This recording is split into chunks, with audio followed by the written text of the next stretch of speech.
хората не отиват да гласуват нещо, защото ги мързи. Отивате до секциите и гласуват, но те са обезверени. Нали знаете какво е заучена безпомощност? Това е когато малтретирате животно, човек и така нататък и го държите ваза дълго време.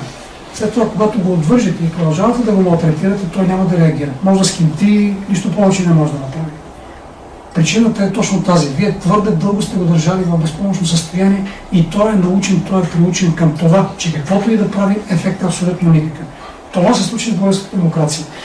Ако си спомняте, в 90-те години, онзи продукт на тоталитарна България излизаше на улицата, протестираше, блокираше мостове, университети и прочие. В момента не може да завади дори някоя квартална градинка.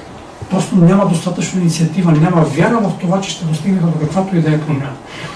Затова казвам, промяната тръгва най-напред от вярата, от изграждането на някакъв кръг от съмишленици и едва след това можем да помислим за ефективни действия.